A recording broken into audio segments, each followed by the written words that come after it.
Hey guys, আসসালামু আলাইকুম। কেমন আছো তোমরা সবাই? আশা করছি সবাই অনেক ভালো আছো। তো দেখতে পাচ্ছ আমরা রেডি হয়ে বাসার নিচে দাঁড়িয়ে আছি রিক্সার জন্য। তো আমাদের এখানে একটা বৈশাখী মেলা হচ্ছে, আমরা সবাই মিলে আজকে বৈশাখী মেলায় যাচ্ছি। দেখতেই পাচ্ছ এদিকে বাচ্চারাও কিন্তু ভীষণ এক্সাইটেড, তারা মেলায় যাবে। তো এই পাশ থেকে আমি একটু রেডি সেডি হয়ে দিচ্ছি, এখন আমরা চলে যাচ্ছি।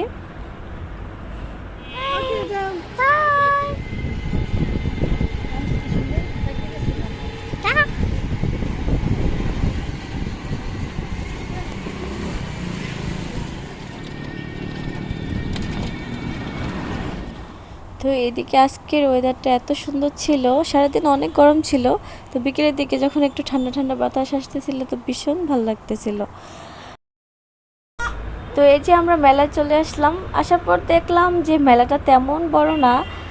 বাসা থেকে আসার সময় ভেবে এসেছিলাম যে হয়তো বা অনেক বড় সড়ো কোনো মেলা, কিন্তু না। বাট যাই হোক, ভালো লাগতেছিল আসার পরে।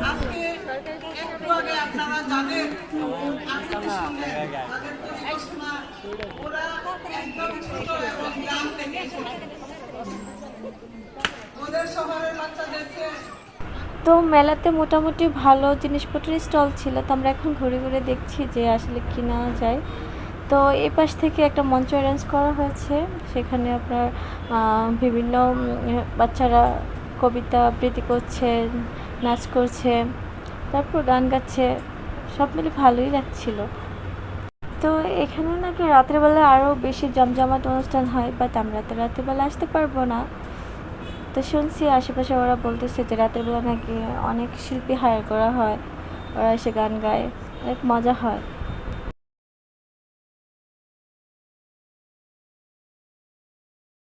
পরিচালক দ্য ব্লুমিং ফ্লাওয়ার কিন্ডারগার্টেন স্বাগত বক্তব্য রাখবেন মোহাম্মদ তাজুল ইসলাম বাবু। স্বাগত বক্তব্য প্রদান করবেন মোহাম্মদ তাজুল ইসলাম বাবু, ব্রাহ্মণবাড়িয়া সাহিত্য একাডেমির সভাপতি এবং ব্লুমিং ফ্লাওয়ার কিন্ডারগার্টেনের প্রিন্সিপাল। তো আমরা গেট থেকে বের হওয়ার পরে এদিকে দেখলাম দুইজন লোক মাটির জিনিসপত্র নিয়ে বসে আছে। তো মাটির জিনিসের প্রতি আমার অলওয়েজই অনেক উইকনেস কাজ করে, বিকজ ছোটোবেলায় আমরা এগুলা দিয়ে অনেক খেলতাম, দেখতেও অনেক ভাল লাগে। তো ভাবলাম এখান থেকে কিছু কিনে নিয়ে যাই। এখানে পার পিস সবগুলো 10 টাকা করেছিল। এই জিনিসগুলোর প্রতি আমাদের ছোটোকালের কত আবেগ অনুভূতি জড়াই আছে, এখনকার বাচ্চারা সেগুলো বুঝবে না, কারণ তারা তো এইসব দিয়ে খেলেই না। এগুলো দিয়ে খেলার মজা যে কত, এগুলো আমরা বুঝি। এরকম পাতিলগুলাতে আমরা ছোটোকালে লতা পাতা দিয়ে কত রান্না বান্না করছি, তারপর বড়দের জোর করে খাওয়াইতাম।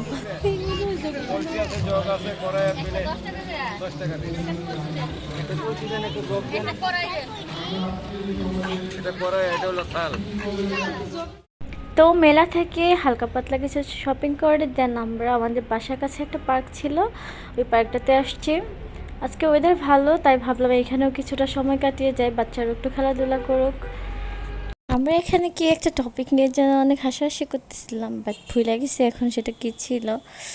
তো পার্কে আসার পর দেখতে পেলাম যে এখানে এত সুন্দর কৃষ্ণচূড়া ফুল ফুটছে। তো ফুল দেখে আমরা বলতেছিলাম যে আমরা এখানে ফটোশ্যুট করব। কবি তো জামার সাথে ওই যে কৃষ্ণচূড়াগুলো বানাইছে অনেক।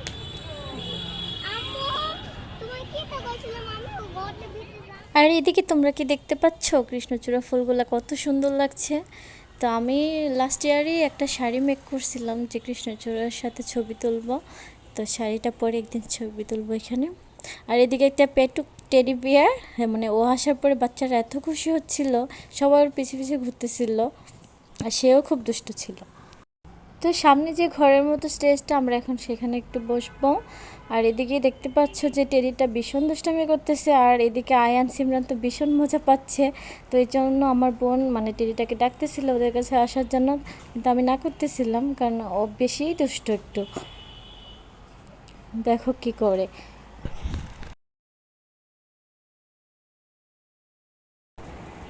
তো এদিকে আমাকে দেখতে পাচ্ছ, আমি কিন্তু একদম কৃষ্ণচূড়ার মতো করে একটা ড্রেস পরেছি। আমি কিন্তু জানতামও না যে এখানে আজকে কৃষ্ণচূড়া ফুটছে, তো আমি না জেনেই ড্রেসটা পরেছিলাম, পরে দেখি ম্যাচিং হয়ে গেছে। সেজন্য আমার অনেক ভালো লাগতেছিল, আমি বারবার খালি গাছটার নিচে দিয়ে ঘোরাঘুরি করতেছিলাম। আর এই যে আয়ান মিয়া, সে টেডির পিছনে দৌড়াইতে দৌড়াইতে অনেক টায়ার্ড হয়ে গেছে, এখন এসে সে এখানে বসছে। কিন্তু বসে 2 মিনিটও থাকে না, এখন আবার চলে যাইতেছে। মানে বাচ্চারা এক জায়গায় বসতে পারে না। এই পার্কটা আমাদের বাসার কাছে হওয়াতে আমরা প্রতিদিনই প্রায় আসি, মানে ওয়েদার ভালো থাকলে বিকেলবেলা আসি। তো আসার পরে কি হয় যে আয়ান প্রতিদিনই ফ্রেন্ড বানায়, কিন্তু পরের দিন আসলে আর ওই ফ্রেন্ডগুলো খুঁজে পায় না। আয়ান গিয়া কয়ে ধাক্কা কেন দিবে?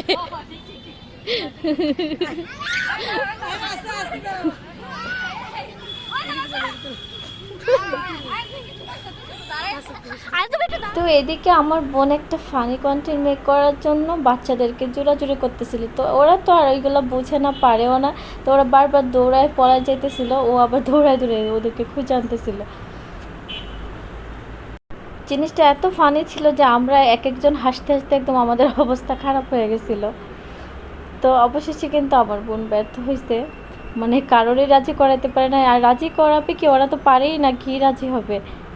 ওরা ওদের মতো দৌড়াদৌড়ি করতেছিল, আর সাথে অনেক বাচ্চারা ছিল। ওরা তো প্রথমে কি হয়েছিল, আয়ান আসতেই চায় না, পরে আইসায় পরে আর বাসায় নিতে পারি না আমি, সন্ধ্যা হয়ে যাইতেছে তারপরেও বাসায় যায় না।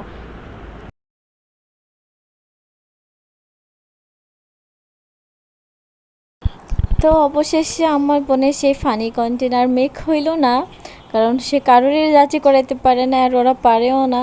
শেষ পর্যন্ত তাই একা একাই হাঁটতেছিল। আর এদিকে মনে হয় বৃষ্টি হবে, একটা বৃষ্টি বৃষ্টি মানে ভাইব আসতেছিল, সব কিছু অন্ধকারে আসতেছিল। তো আমরা বাসায় যাওয়ার জন্য প্রস্তুতি নিচ্ছিলাম, কিন্তু বাচ্চারা যেতে চাচ্ছে না। এইদিকে অনেকগুলো বেলুন কিনছে, বেলুন নিয়ে এখন ওরা খেলাধুলা করতেছে।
দিকে টেডি এসে স্টেজে মানে নাটক করতেছিল ছেলেদের সাথে।